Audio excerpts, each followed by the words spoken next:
I've taken recently to doing sprouting and fermenting. So I thought I'd show you how you can grow microgreens at home without the need for a window box or anything else, just with a jam jar and a lid and some organic seeds. I got these are organic alfalfa sprouting seeds. I got these from eBay and they weren't very expensive at all. Had some mung beans and some other things as well. Some seeds you can grow on trays with some kitchen towel just damped, and they will sprout within a few days. You can do that, say, with sunflower seeds. And these are alfalfa, you can actually grow in a jar. So the first thing we need to do is sterilise the jar. So I've just poured up a kettle of water. You put the jar in the tray and the lid upturned, and you just fill the jar with water, and then when it's cool enough to handle, you pour the water out, and then the jar is ready to use. This is sat in the boiling water for a few minutes. So pour the water out and just stand it on a surface. And what we're going to do now is we're going to put some of these seeds. You put about a tablespoon of seeds. These will take a few days to germinate and sprout large enough to use in salads. I mean, there's lots of benefits with sprouting greens, and you've got a lot of minerals and vitamins. They're really healthy. We should all be aiming to eat more of this kind of thing.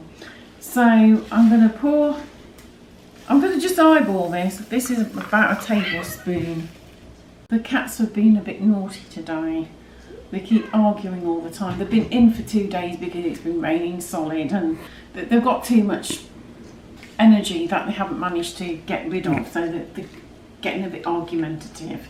They normally get on really well, but they're not at the moment. They're a bit bored, like children.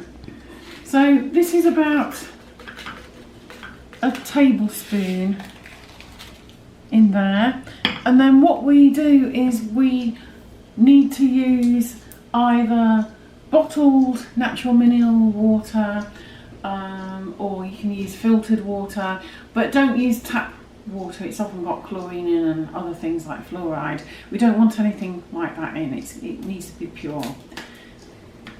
So we're going to fill this up to about here,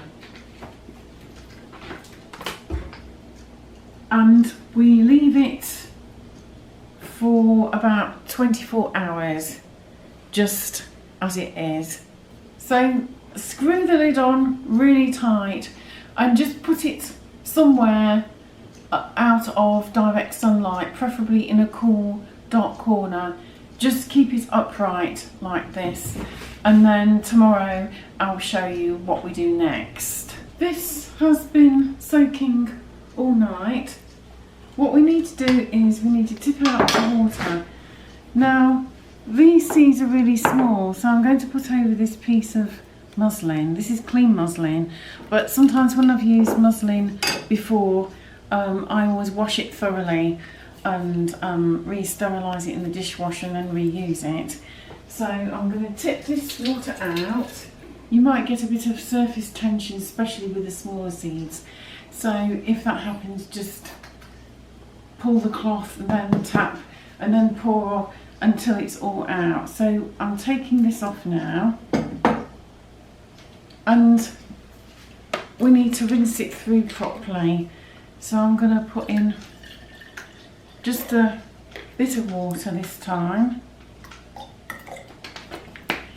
And normally in the winter you might not need to use citric acid.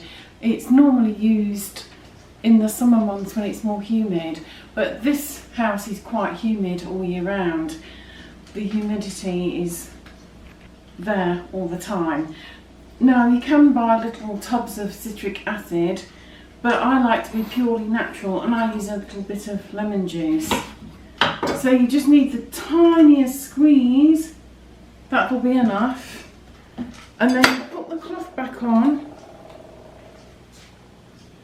and then you give it a swirl round and tip it out. And you do this twice a day, morning and evening, and you lie it on its side this time. If you find that's too much hard work, you could always try with a really fine sieve or maybe a tea strainer to tip all the water out. This works.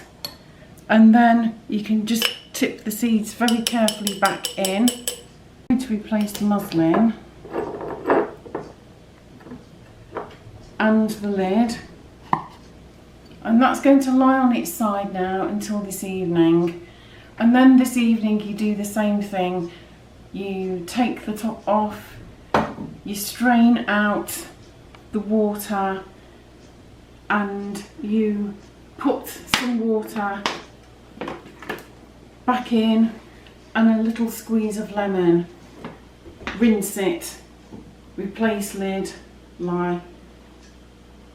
like so, and then after a few days you should start to see some sprouts. So this is day 4. As you can see, they're sprouting really well. These won't take much longer. So I'm going to do like I did before. I'm going to pour in some water.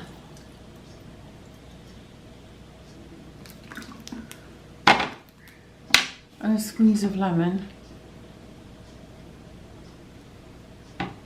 And I'm going to tip this out now, shake it around.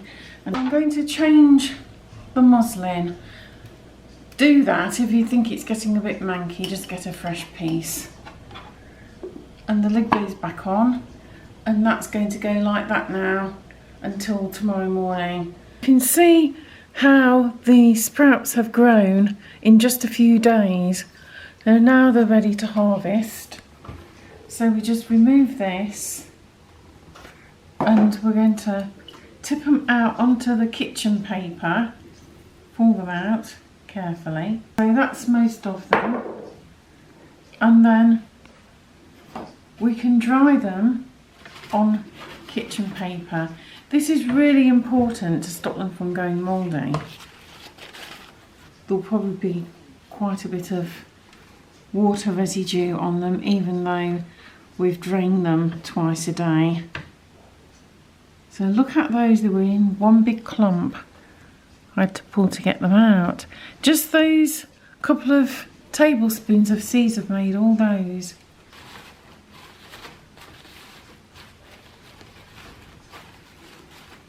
They're nice and dry now. So I'm going to put them into this container. I keep all my containers, whether they're cardboard, recyclable or plastic. The plastic ones I always rinse out, well, the clear plastic ones that you get from the supermarket. I can put those in there now. And then they're ready to go on salads. And that's how you do alfalfa sprouts.